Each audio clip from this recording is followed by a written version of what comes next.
All right.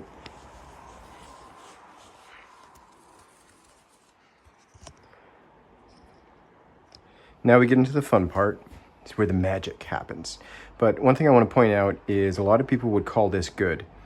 They would just fill it with resin, some kind of solar cure or something like that, and that's it. That's a problem from a longevity perspective, because what happens is, your board flexes all over. As it flexes, cracks will form between the two materials, right? And so to ensure that, to make sure that if a crack does form, it doesn't begin to suck in water again, you need to make it waterproof. You need to overlap it, much like how, I'm redoing my bathroom right now, and it's all about, for the tiling, the showerling, overlapping materials. So that's why we're going to use the fiberglass cloth to overlap the edges of where the hole is. This is hard. This is super hard. This is harder than what it was before. But we need to add the cloth over top to prevent down the road, when the board flexes, cracks forming between the materials there. So to begin, I'm going to tape off my area. It's a very small area that I need to go over here. And I'm just taping off, I'm just, let's say, showing what I need to show here, because I need to allow more room for when I smooth things out with my fill coat and my finish coat. So we'll come under, I'll try to get this camera angle right. Still getting used to this head mounted setup here. So always need to fold, right?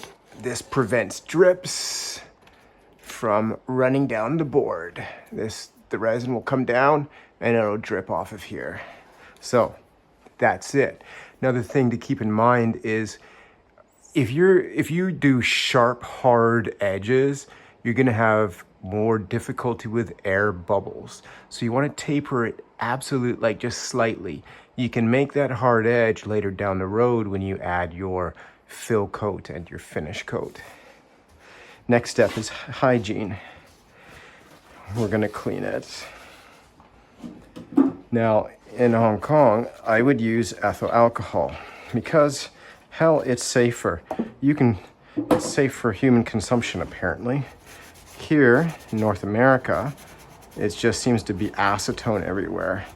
I am trying to get a hold of ethyl alcohol so I can return to my ways, but that's clean now. Okay.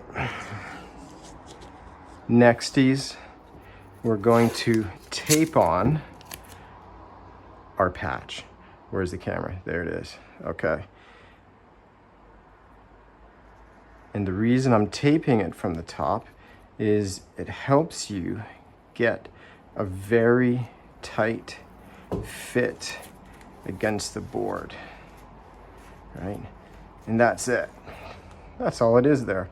So next step, I guess I got to put something underneath to catch the resin. Oh, put the lid back on the acetone. That's important. Don't like to get high. So we'll snag this. Toss that down there. Hopefully it's in the right spot. Where is it? Is it on the camera? Oh, there it is. Okay. Oh, this is weird. All right. Next, I want to mix up. Again, we're just going to do 10 grams. It's all we need. Maybe a little bit more this time. Right? Yeah, I will do a little bit more. Just in case. That is 15. Oh, close. 16. Let's go 20-ish. Right? 21, 22 grams. So 47% of that. I'm going to guess is somewhere around 11. Hey, Google, what's 47% of 22? The answer is 10.34. 10.34. I'm going to round up to 11. Just call it 11. So 22 and 11. Sorry, I didn't understand. Shut up. I want to know is 10.5. I don't want to hear it. Thank you. All right. So I said 22 and 11, that's right. Okay, again, a little goes a long way. And we're just using a tiny amount of resin here. So that's probably even too much. One of the general rules of thumb is, but it all depends on your pigments, is don't do more than 10%. So in this case, I have 22 grams of resin plus 11 of hardener. 10% of that is 3 grams. You don't want to have any more than 3 grams of pigment in there. But you can see that's looking pretty good. Next is our hardener. Tear. So 22, I want 11.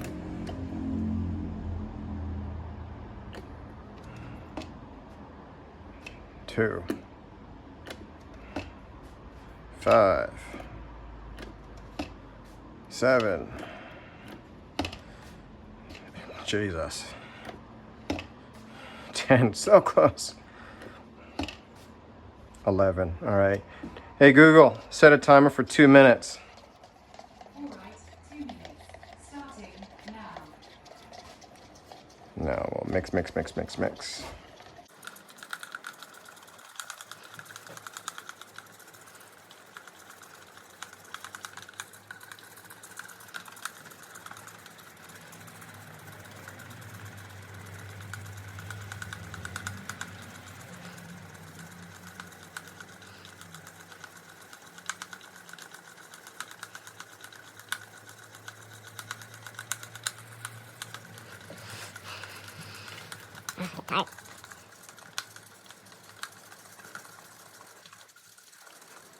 Google, cancel timer.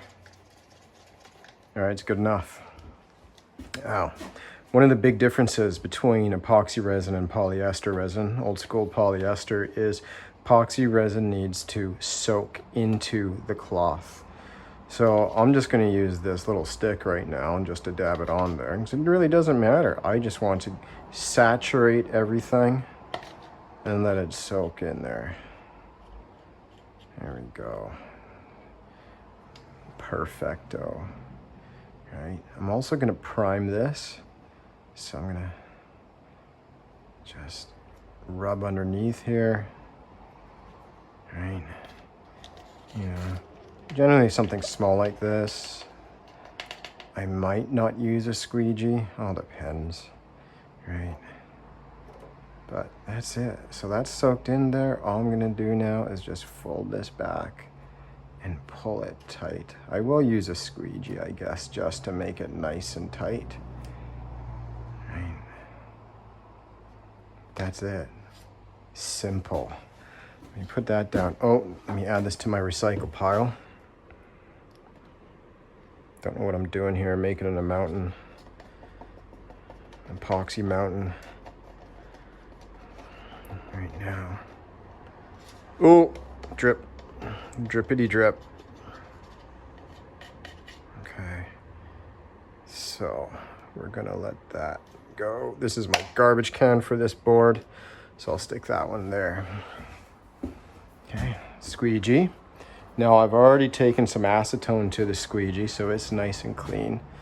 And because of the shape here, the curvature, I'm gonna angle this, or sorry, curve this slightly, just to make it easier to pull. And then we're gonna go under. Is that on the camera? Yeah, it looks like it's on the camera. Very hard to tell. I'm just gonna pull this nice and tight. And that's it. Simple.